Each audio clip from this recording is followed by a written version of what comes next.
Welcome back to Plasterer.org.uk.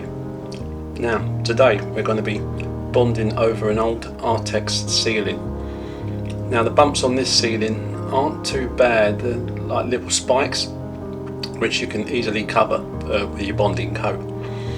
Now, if you get an Artex ceiling where the Artex is literally like 1 inch, half-inch icicles sticking down, then your best option is to overboard the ceiling and skim that, as opposed to using this technique. As usual here, I've applied a neat coat of PVA so we get a real good adhesion of the plaster to the Artex. Years ago I made a mistake of thinking that the roughness of the Artex would work like a key for the bonding to stick to, so some fairly well watered down PVA wouldn't be an issue. I did that, then I skimmed it. The ceiling looked fantastic, and the next day it had all fallen down. I can't emphasise that enough. When you're PVAing something, when you start watering it down, especially on ceilings, you're taking a bit of a risk, because your old friend gravity knows no bounds. Now, I've been using this technique for years. I've never had an issue with it, and although you're still putting up quite a thick coat, you can get away with there being coving in the room, because at the edges you really don't lose much of the profile of the edge of the cove. Now, some plasterers might devil up the bonding, which just basically means taking a plastic trowel over it with a small nail in that scratches a key into the bonding for your skim to fix to. But I've learned from experience that the chemical bond between skim and bonding is solid as a rock, and that key isn't 100% necessary. Now, this is a fairly large ceiling which does include a bay window, but for this particular one, I think a bag and a half just about of bonding was more than enough to get the area covered. As you might notice, when you're putting this on, it's best when you're drawing it back then to push forward again till you go back over that original part of the ceiling, so it links up nicely, so it's going on as flat as you could possibly put it with a trowel. You'll probably see that more in this motion here. It's going back that way that links the two together, so you lose that little lump where you first put it on. Now, before I used to use a speed skim on these jobs.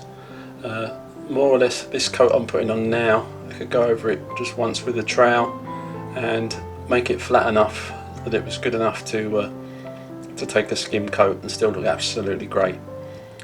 But now, using the well, in this case the Ox Speed Skim, and that's a plastic blade on there, it helps just take any high spots off that bonding and gives you a nice flat base to work to.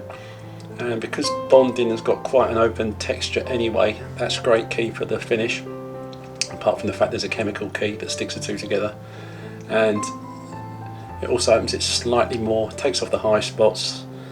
You can also, with any stuff you get on your speed skim, use that to fill any low spots and then just trowel those out. But I go from back to the front, as you see me doing here, and then after that I'll go from left to right or right to left, and that gives you just a really nice base ready for your finish. Now, if you're going to skim this on the same day, that's absolutely great, and you don't need to add anything to this once it's dry.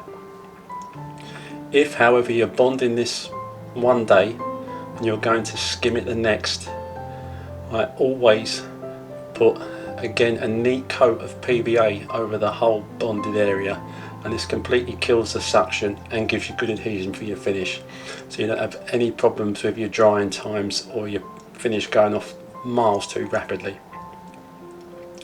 If you did try and put finish over the top of this the following day without any PVA on it, it would go off literally like a rocket. Every trowel you put on would literally be drying in an instant, and you just won't be able to do a decent job at all. Now once this is all on, it's just a case of letting the bonding pick up enough for you to be able to start putting your skim coat on the top. Now it needs to be very firm to the touch, but it doesn't have to be rock hard before you hit that.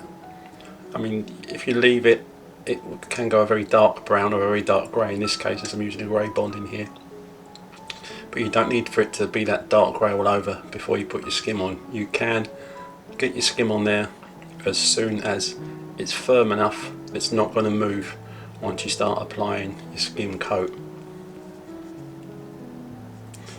Now here's the skim mixed up.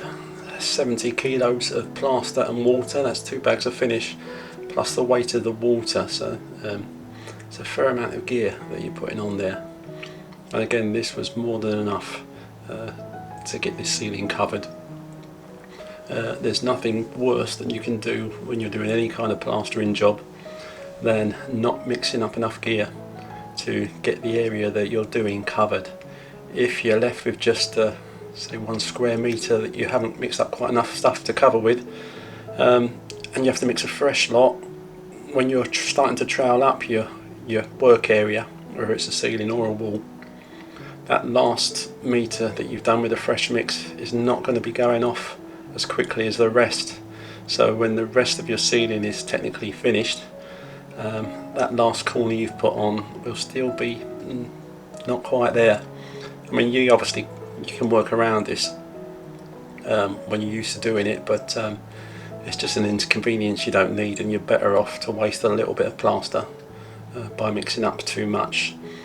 Even after 35 years of plastering, when I use exactly what I've got in the tub up, that's purely luck, because I can't really judge even now the exact amount that you should mix up, so it's always the best option to have too much rather than not enough. But so that 2 bag mix is just about enough for covering a ceiling like this, especially if, like me, you liven up your original mix to put on a tight second coat. Again, here I use the same troweling technique as I do when I'm applying bonding, by putting that bit up there, drawing it back, and then going back over and pushing into the coat in front, which will give you the flattest finish you can get with that first trowel foil that you're putting on. Obviously this comes again with experience. When you're plastering anything, if you try a downward stroke as a novice after you put an upward stroke on, the chances are very good that you'll knock half the stuff back off the wall onto the floor, but that all comes with practice and in time.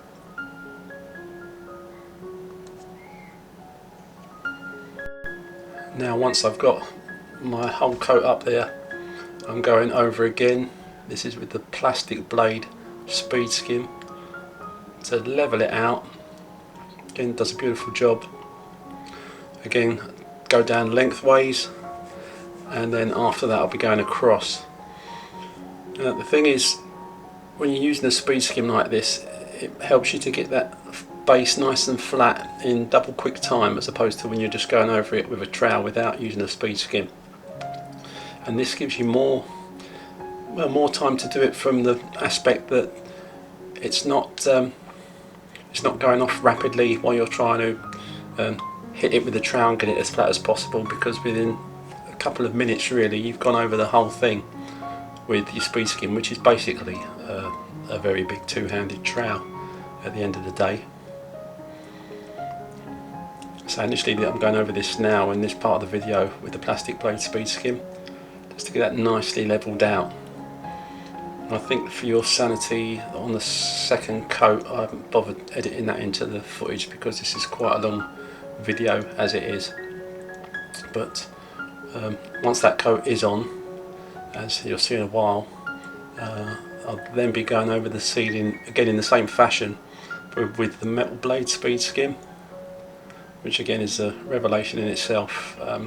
Does a great job in flattening out the whole area in double quick time. That's the name speed skim. Obviously when it comes to the edges with your cove, when you've got cove up, you need to make sure you've got your plaster tucked nicely in to that profile. Okay, at this point now the sealing's starting to pick up. I may have left it a little while. I mean, in the past, before I used speed skims, there'd be no waiting for this part to happen, because you need to get that water on there quick. But because for me the speed skim can get it covered and flattened out so quickly, I do have to wait a fair while before I can put some water up there once it's starting to firm up, and start giving this basically a trowel off with the metal blade speed skim, as I'm doing here. Once again, it's back to front, or from the front to the back, and then from the left to the right, or right to the left, to make sure you've got the sealing as flat as you can possibly get it.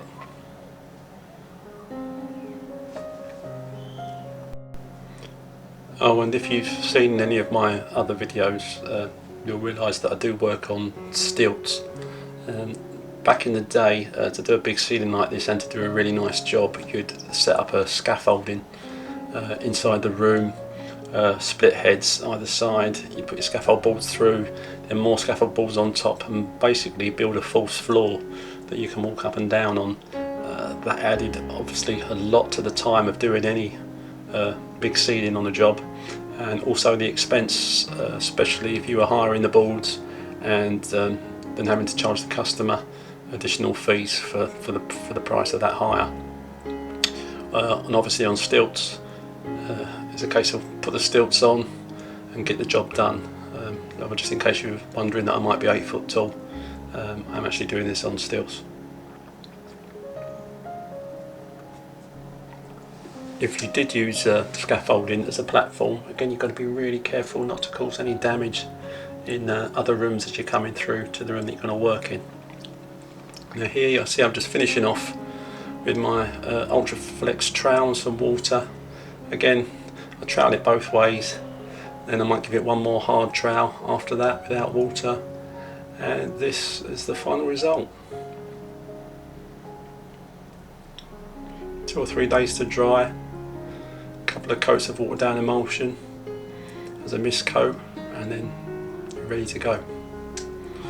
Thanks guys again for subscribing and for liking, and yeah, I'll see you in the next one.